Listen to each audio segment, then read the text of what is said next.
All right, so diving in today, we're going deep on something a lot of you have been asking about and wanting to know more about, the Tor browser. We're using this article, A Beginner's Guide to the Tor Browser by Graham Zamel, to kind of guide our deep dive today. Yeah, it seems like there's a lot of interest in exactly what Tor is and Yep. how it actually works and why it's become such a significant piece of software out there. I think Zamel's article is a good place to kind of get our bearings on all that. So, at its most basic, Tor is free browser software, and the main idea behind it is to give you more control over your privacy online. And as it happens, it's also the way that you can access those kind of special .onion addresses that you hear about on the what's called the dark web.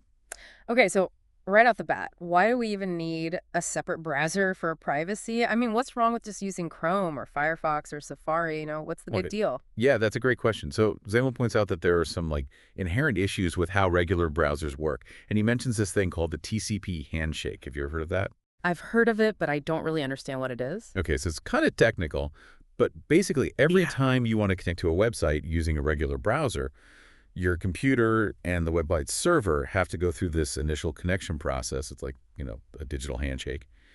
And during this TCP handshake, your internet service provider, so, companies like Optimum, Verizon, Comcast, whoever you're using, they can basically see your computer's IP address, which is kind of like its digital address. So they know, like, where you are. Exactly. Yeah. They know roughly where you are, and more importantly, they can see all the traffic that's going back and forth between your computer and the website. So all the search terms you're typing in, the pages you're visiting, all of that can be monitored and logged. Oh, wow.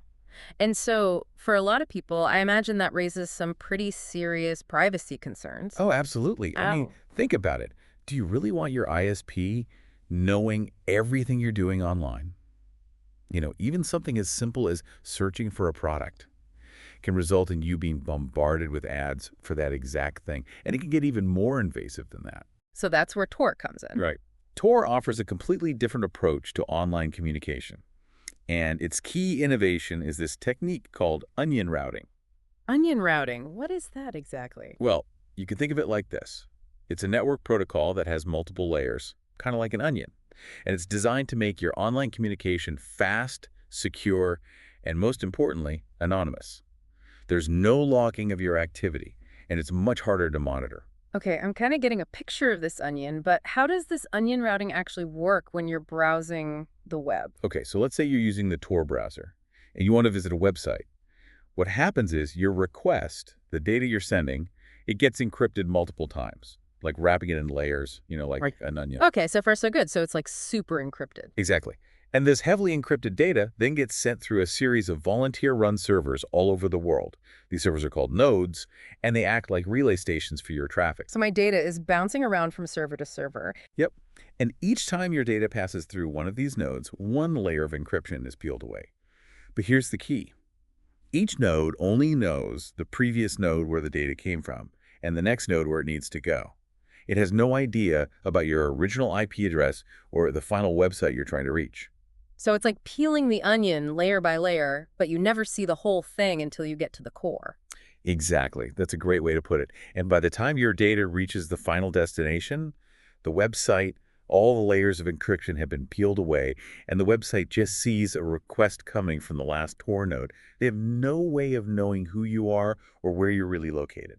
That is pretty clever. I'm starting to see why people who are really concerned about their privacy would want to use Tor. It's definitely a powerful tool for that. And, speaking of its origins, this is where things get really interesting because, believe it or not, Tor wasn't originally designed for privacy-conscious individuals. It was actually created by the U.S. Naval Research Laboratory. Wait, what? The Navy? Yep. Back in the early days, they needed a way to protect government communications, so they came up with this onion routing concept and developed the Tor Project. It's kind of ironic, right? Yeah. This technology that's now used by people all over the world to protect their privacy from government surveillance was actually invented by a government agency. That's wild. I love those little twists of history. But when did it become available to the public? So in the 1990s, they decided to make the technology open source, which meant anyone could use it, modify it, distribute it, and that's when it really started to take off. Today, the Tor project is maintained by an international nonprofit organization, And it's got this really diverse group of people involved in its development and support. It's a real testament to the power of open source software. So let's talk about who actually uses Tor today. Zimmel breaks it down into a few key groups. The first one is, privacy advocates, which makes sense, right? People who are concerned about online tracking, data collection, and want to protect their information and online activities. Yeah, exactly. For them, Tor is a way to reclaim some digital anonymity in a world that's becoming increasingly surveilled.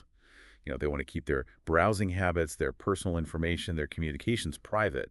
And Tor gives them a way to do that. Okay, and then Zamel mentions criminal actors and cybersecurity enthusiasts. And that, I gotta say, that sounds like two pretty different groups of people. Yeah, it is a bit of a spectrum, isn't it? Yeah. So yeah, you do have individuals who engage in illegal activities, who want to use Tor to hide their identity from law enforcement.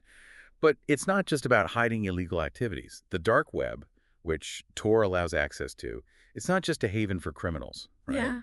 It's also got verified marketplaces. It's got communities with their own, like, specific interests and rules and purposes. It can be used for lots of things that aren't necessarily illegal. Right. And it just goes to show that technology is just a tool, right? It can be used for good or bad. Absolutely. I think that's a really important point. Like any tool, it depends on who's using it Hmm. and for what purpose. Okay, so then there's the third group of Tor users that Zemel mentions, and that's the censorship evaders. So these are people who live in countries where the internet is heavily censored. They're using Tor to get around those restrictions, to access information that their governments are trying to block. Yeah. Zemel specifically mentions China as an example of a country where internet censorship is really strict, and Tor is often used to reach a wider, uncensored internet. They use it to access news sources, social media platforms, websites that are blocked by the government. It becomes a vital tool for freedom of expression and for accessing information that's otherwise unavailable. That's really powerful. So to sum it all up, the Tor browser is a way to really enhance your privacy online, thanks to this onion routing system. And it's used by such a diverse group of people all over the world, from everyday folks who just want more privacy, to activists and journalists, to people who are trying to circumvent censorship in their countries. Right, and it's used by cybersecurity enthusiasts and researchers and all sorts of people. And I think, when we think about the bigger picture here, it raises some really interesting questions. I mean, considering that Tor was initially a government project, and now it's used by all these different people for all these different reasons, what does that tell us about the state of the internet today? Right. I mean, what does it tell us about, the relationship between governments and individual privacy, about the increasing need for tools that protect our digital freedom? Exactly. And what does it say about the ongoing battle between the desire for security, the fundamental right to privacy, and the free flow of information around the world? It's a lot to think about. Yeah, lots to think about. Well, we hope you found this deep dive into the Tor browser informative and maybe even a little bit thought-provoking. And we'll see you next time for another deep dive into the world of tech and culture. See you next time.